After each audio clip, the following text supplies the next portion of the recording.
दोस्तों, आज हम करेंगे प्री बोर्ड एग्ज़ामिनेशन मैथमेटिक्स का पेपर सॉल्व। आई होप आपके प्री बोर्ड्स या तो चल रहे होंगे या हो चुके होंगे, लेकिन ये सारे इम्पोर्टेंट क्वेश्चन आप ज़रूर करके देखना। चलिए हम शुरू करते हैं फर्स्ट क्वेश्चन से, और ये हमारा first question. If A is a square matrix such that a square minus a plus I equal to 0, then inverse of A is। तो हम यहाँ सॉल्व करेंगे, अपना सॉल्यूशन देखेंगे। इसका क्या दिया हुआ है हमें। पहला question, if A is a square matrix a minus a plus I equal to 0। दोस्तों ध्यान से देखिए, अगर हम यहाँ पे a इनवर्स से मल्टीप्लाई कर देंगे और a इनवर्स से दूसरी साइड मल्टीप्लाई कर देंगे तो हमें a इनवर्स की वैल्यू नहीं आ जाएगी। a inverse into zero zero, यहाँ से ये i बन गया, ये a बचा, h स्क्वायर कट गया, minus i plus a inverse equal to zero. We have to find the value of a inverse, so a inverse equal to i minus a। That is our first option. Option number A is the right answer. Then we need to find the second question, that is degree of differential equation. Degree, here the given question is dy by dx whole square 3 by 2 equal to d2y by dx square. Here is the question. ये आपको पता होना चाहिए दोस्तों कि अगर कोई भी पावर हो किसी भी पॉलिनोमियल की या d y by d h की, उसकी पावर फ्रैक्शन में नहीं होनी चाहिए। हमें इसको सिंपल होल नंबर में कन्वर्ट करना है, तो हम क्या करेंगे, स्क्वेयरिंग बोथ साइड कर देंगे ताकि इसका स्क्वायर कट सके।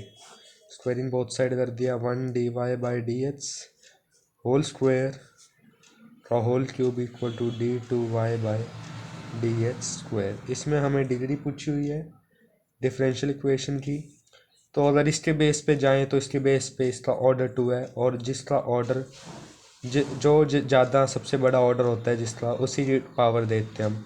पर इस बेस पे ऑर्डर तो इसका 1 है, मतलब 2 है, तो इसकी पावर 1 होगी, मीन्स डिग्री 1 होगी। पर ये हमने ये देखा कि इसमें पावर होल नंबर में आनी चाहिए, फ्रैक्शन में नहीं होनी चाहिए, इसलिए हमने यहाँ पे स्क्वेयरिंग बोथ साइड कर दिया। Now we have order equal to 2 and degree that we have to find is 2. That is our option number D. That is our option number D. So we move to next question. Next question is, if the constant in a linear programming problem are changed। ये most important question है, अगर आपको नहीं पता था तो comment में please बताइएगा।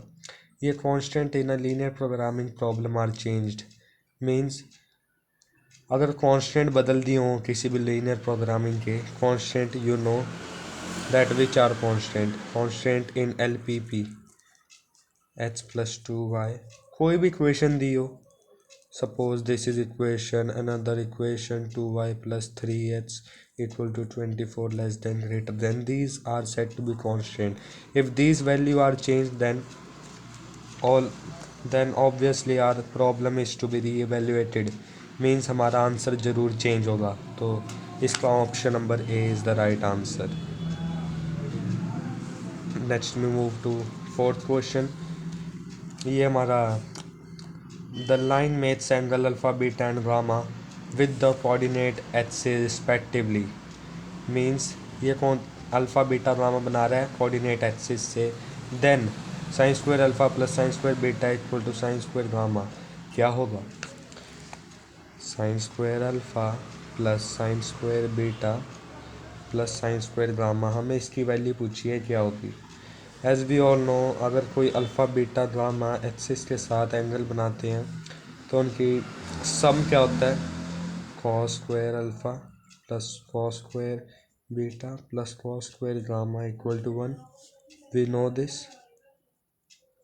देन देयर इज, हम कॉस स्क्वायर को 1 माइनस साइन स्क्वायर लिख सकते हैं, plus 1 minus sine square beta plus 1 minus sine square gamma, here it is 1, then 1 से 1 कैंसल, ये कितनी बार 1 है, 2 बार, तो 2 बार यहाँ आएगा, और ये 3 बार साइन स्क्वायर है, ये उधर चला जाएगा, उस साइड जाके क्या बन जाएगा, ये 3 sine square alpha means sine square alpha plus sine square beta plus sine square gamma. Here this is our answer. हमने क्या किया, इसमें कॉस स्क्वायर को 1 माइनस साइन स्क्वायर अल्फ़ा लिख दिया, 1 माइनस साइन स्क्वायर बीटा लिख दिया, 1 माइनस साइन स्क्वायर गामा लिख दिया। ये 1 प्लस 1 प्लस 1 3 हो गया, और 3 से 8 माइनस करेंगे तो 2 आ जाएगा। दिस इज़ अंडरस्टैंडेबल और नॉट। 1 से 1 घट गया, यहाँ 2 बच गया, ये हम अपना आंसर है जो हमें निकालना था वैल्यू। तो इसमें ऑप्शन नंबर है अपना, कौन सा क्वेश्चन था, 4th, option number B is the right answer, B part. Next we move to our next question. I hope this is visible to you. वो थोड़ा उस साइड से नहीं आ रहा था,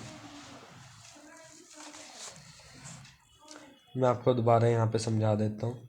वैसे तो आई सपोज आ रहा हो, पर दोबारा समझ लीजिए, ये थोड़ा विजिबल नहीं था कैमरे में। Cos square alpha plus cos square beta plus cos square gamma क्या होता है, 1 होता है। Alpha plus cos square beta plus cos square gamma equal to 1। इसको हम 1 माइनस साइन स्क्वायर लिख सकते हैं, तो 1 माइनस साइन स्क्वायर लिखेंगे तो यहाँ पे 3 आ जाएगा, 3 ये -1 इधर आ जाएगा, और साइन स्क्वायर सारे उधर चले जाएंगे। Sine square alpha plus sine square beta plus sine square gamma, 3 माइनस 1 2, 2 is our option number B which is the right answer. तो मतलब क्वेश्चन पे बढ़ते हैं, 5th क्वेश्चन पे। 5th क्वेश्चन में हमें क्या बोल रहा है, 5th क्वेश्चन में हमसे पूछा है उसने कि फंक्शन दे रखा है हमें mode H plus mode H minus 1, उसके अंदर ये कॉन्टीन्यूस कहाँ पे है। तो ये बात दोस्तों याद रखना कि मोड एच चाहे जो मर्जी हो, modulus function is continuous everywhere except 0। 0 को छोड़ के मॉड्यूलस फंक्शन हर जगह कॉन्टीन्यूस होता है। इसी को देख के हम चलते हैं, क्या ऑप्शन दे रखे हमें, modulus function is continuous at h equal to 0। Is continuous नहीं, कॉन्टीन्यूस तो होता ही नहीं एच इक्वल टू 0 पे। Is discontinuous at h equal to 0, ये ठीक लग रहा है, और ये continuous at h equal to 1 but not at h equal to 0। Continuous तो है एच इक्वल टू 1 पे, बट एच इक्वल टू 1 पे नहीं है। एच इक्वल टू 1 पे 0 पे नहीं होता, 1 पे तो होता है, ये ऑप्शन तो गलत है। इसने बोला कि दोनों पे नहीं हो सकता, पर 0 को छोड़ के हर जगह मॉड्यूलस फंक्शन कंटिन्यूस होता है, तो हमारा बी पार्ट आ जाएगा। बी पार्ट में क्या दे रखा है कि continuous at h equal to 1 but not at h equal to 0, hence B is the right option. Then we move to our next question, that is question number 6। इस question में क्या दे रखा है दोस्तों कि A is a matrix of order m cross n and b is a matrix of order, b की matrix order निकालना है हमने। ए बी ट्रांसपोज और बी ट्रांसपोज ए दोनों डिफाइंड है, तो हमें मैट्रिक्स बी निकालना है। तो इसके लिए हम क्या करेंगे, as you all know A B transpose equal to B transpose A, ये दोनों डिफाइंड है, मतलब इनका प्रोडक्ट भी डिफाइंड होगा। दो आपको पता ही है, दो मैट्रिक्स कब मल्टीप्लाई होते हैं, जब उनके आप इसका लास्ट वाला और उसका पहले वाला क्या हो, सेम हो। इसका लास्ट वाला उसका पहले वाला सेम होना चाहिए, तभी जाके तो होती है वो।